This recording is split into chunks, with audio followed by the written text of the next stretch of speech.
Nós temos mais uma questão que é após o óbito, então, né? Após o óbito aí em um hospital, para onde que o espírito vai, né, Edson? Você fala após ou antes do óbito? Após. Após o óbito? No hospital. Bom, aí é variado, né? Vai depender das crenças. Não vão todos para o mesmo lugar, né? Depende das crenças. Se a gente pega os relatos de EQM, você vai ver que a maioria vão para a luz, para seres de luz, vão encontrar com parentes, aquela coisa toda, né? Agora, a gente pega alguns relatos de livros espíritas que só tratam das trevas, quer dizer, tratam de, né, de umbral, situações de estresse, umbral, aí vai das crenças, é o que eu estou dizendo, né? Eu prefiro ter essa crença da doutrina, não no aspecto religioso, dessas coisas de pecados, de culpas, porque dependendo da forma como você se sente, é o que você vai levar com você. Tá certo? Infelizmente, esse lado aí da doutrina não ajuda em nada as pessoas a se libertarem. Eu entendo a doutrina como sendo uma doutrina libertadora, né? De conceitos, desses conceitos todos que já vinham aí enraizados, né? Esclarecedor. Né? Isso. Então, por isso que eu gosto de trazer, inclusive, esses relatos desses médicos, que você vê, todos os livros que eu citei até agora tratam o quê? De luz. Todos. Né? Agora, o que vai acontecer com cada um depende, de novo, das crenças, né? Das suas escolhas, né? Também, porque, como diz o caipira, aí varia, né? Depende de como a pessoa... Eu costumo pensar o seguinte, como você tem se portado, né? Como está o seu pensamento, o que você tem buscado para a sua vida.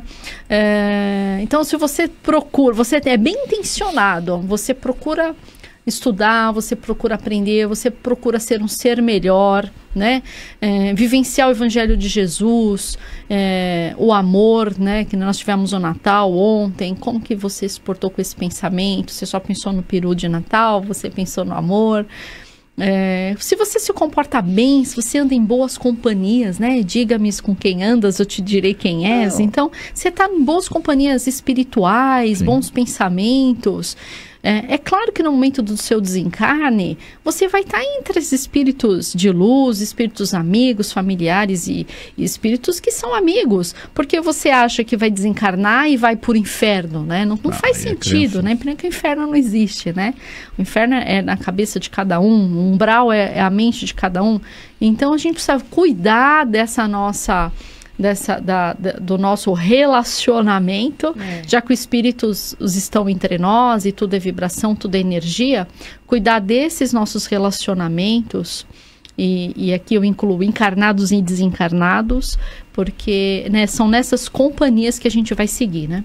Ela diz aqui, olha, há 10 anos eu gostaria de ter uma sugestão do que poderia ter acontecido. Pois após passar por um aborto espontâneo de uma gravidez de 3 meses, precisou passar por anestesia geral para a retirada do bebê. A duração da anestesia perdurou por 2 horas. Tenho lembrança de ter me visto neste tempo como um bebê, e que chorava muito nas escadas do hospital, onde médicos muito altos passavam e não me viam, e também não me escutavam, não escutavam o meu choro. E aí, Elaine? Interessante, né? A gente poder dizer que foi aí uma visão espiritual, que ela viu... É difícil a gente dar uma resposta dessa. Pode ser e pode não ser. Pode ser efeito da anestesia também, né? Pode. Porque tem esses efeitos no cérebro, né, Edson? Mas pode ter aí alguma correlação, de repente, algum contato que ela teve com esse espírito, né? Mas assim, a gente veio falando aqui da bondade divina, da bondade de Deus. Ninguém passa por uma experiência dessa à toa, nem o espírito, nem ela, né? E ninguém passa uma experiência dessa para sofrer simplesmente, né? Por que essa gravidez não chegou ao final, né? Tem toda uma situação. Acho que é importante lembrar sempre do lado positivo, né? Sim. Dela ter se disposto a passar por essa experiência, receber de alguma forma, né? Se esse espírito já estava ligado ao corpo, porque às vezes nem estava ainda, né? Ligado a um espírito, e até por isso que aconteceu o aborto, né? Mas se houve essa ligação, por alguma razão esse espírito ainda não estava pronto para reencarnar, mas o simples fato dela ter se disposto, de ter aceitado receber essa gestação, ainda que um período ou espaço de tempo, sofrer essa mutação, essa transformação no seu corpo, para preparar muitas vezes, permitir muitas vezes que o espírito ali pudesse recompor ali, né, o seu perispírito e tudo mais, Isso já é um grande trabalho de amor, né? Já tem o seu valor, né? Eu queria falar, como homem, talvez eu não seja o mais indicado para falar, porque a gente não sabe da emoção que é... Nós, homens, né, não sabemos a emoção que é ter um filho e tal. Mas eu fico imaginando todo esse processo emotivo que ela vivenciou, porque, poxa, você carrega toda aquela esperança de ter o filho, vai aquela coisa, e de repente você vai passar por um processo traumático desse, não é fácil, então você pode ter essa influência também. Eu queria sugerir um livro para ela que eu acho que vai ser muito legal. É um livro, chama-se O Amor Me Trouxe de Volta, da Carol Bauman, americana. São relatos de espíritos abortados e que reencarnam novamente na mesma família. Tá, olha que interessante. Muito. Então tem relatos lindíssimos ali. Eu acho que é um livro que vai ajudar muito ela a reposicionar, não sei se ela carrega um processo de culpa ou coisa desse tipo, né? Pode acontecer. Que também é uma outra coisa que acontece. E esse livro vai ajudá-la a se transformar aí. Tá indicado.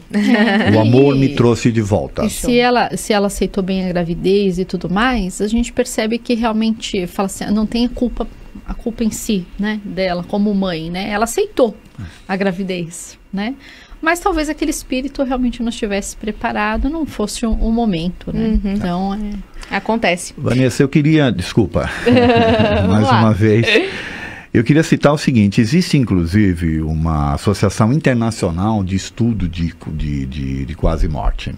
Ela foi fundada em 1981 pelo Dr. Kenneth Rink, americano. Tem um jornal, né, que trata cientificamente do assunto, as pessoas colocam os casos, e tem essa associação. Quer dizer, então você vê que o tema ali vem sendo discutido, tá? Tem um debate aí sobre não isso. Existe uma ignorância sobre o tema, pelo contrário. E olha o título do livro dele, de um dos livros dele. Sabe qual é? O que luz? Lições da Luz. Falei? Lições da Luz. Sábia. Interessante. Lições da Luz. E depois, mais pra frente, eu quero encerrar com outro médico, mas aí vai ser mais pra frente. Segura aí, hein? Aguardem. Aguardem. Pelo WhatsApp, mais participações. Bom dia, Vanessa. Minha mãe ficou 45 dias em estado de coma induzido por conta de AVC após cirurgia do fêmur. Eu conversava com ela, fiz muitas orações, até água fluidificada eu passei nela. Mas, infelizmente, ela veio a falecer. No dia que ela faleceu, estava com ela, senti um ambiente diferente, como se o tempo tivesse parado. Quando a cuidadora chegou, me despedi dela, dizendo o quanto eu a amava e que voltaria mais tarde. Mas quando cheguei em casa, recebi a notícia de seu falecimento. É fato que eles esperam a gente sair, pois tinha muita fé que ela iria sair do hospital com vida? Obrigada, desejamos a todos vocês um feliz ano novo. Maria Cristina de Mogi das Cruzes, Edson. Então, Maria Cristina, de novo, as coisas não acontecem por acaso, cada história é uma história. Pelo seu relato aí, você tem uma crença, né, na vida após a morte, né? Você falou que até a água fluidificada você levou, então você tem aí uma crença espírita. É assim, às vezes, esses processos de despedida, né, eles têm que ser de acordo com os dois, quer dizer... Talvez você não tivesse preparado para a despedida, apesar da crença, e talvez ela também não. Né? Então, foi preciso talvez esse distanciamento, né, físico para que ocorresse esse desprendimento real. Né? Mas se você tem essas crenças, né, de vida após a morte, ela continua lembrando dela, né, com amor. Lógico que tem a saudade, né? Tem. Só que eu gosto muito da frase que diz que saudade é o amor que fica. Bonito. Não é? Então é sempre lembrar da pessoa como ela sempre foi. Né? Tem dois aspectos importantes aí no relato da Maria Cristina, né? Isso. Primeiro desse amor, aquilo que a gente falou, que é prova para a família e para o espírito, então uma oportunidade ali dela demonstrar todo o amor, o cuidado, e certamente a mãe dela recebeu todo esse amor, esse cuidado dela, né? O apelo que ela deve ter feito para os amigos espirituais, para a espiritualidade, para Deus, né? E entender o poder da oração. Muitas vezes a gente ora porque a gente quer obter a cura, porque a gente quer que a pessoa sobreviva àquela doença, aquela situação, mas nem sempre isso é bom para nós, né? E o Evangelho fala isso, né? Quando da cura da cegueira, né? Às vezes a cegueira é o melhor que pode acontecer para você. Então, às vezes a doença é o melhor que aquele espírito pode ter. E um outro ponto que é muito importante no que ela fala é a questão da oportunidade que ela teve, agora me fugiu a palavra que eu ia colocar, a questão da oportunidade que ela teve com a mãe, e quando a mãe desencarna nessa situação, você vê que ela foi colocada em coma, então ela teve todo um tempo, né? Aí a questão médica para preservar o cérebro, mas ela tem todo um tempo de fazer essa despedida. A influência do parente ali, que tá ali, porque ela não rezava para a mãe dela, acredito que ela não estava rezando para a mãe dela partir, né? Ela rezava para a mãe dela ser curada.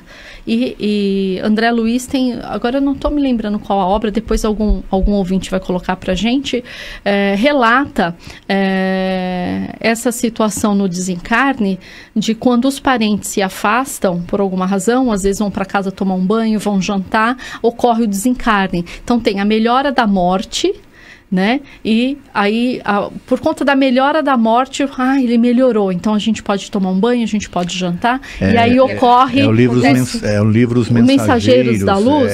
Não. Desencarnação de Fernando. Do Fernando?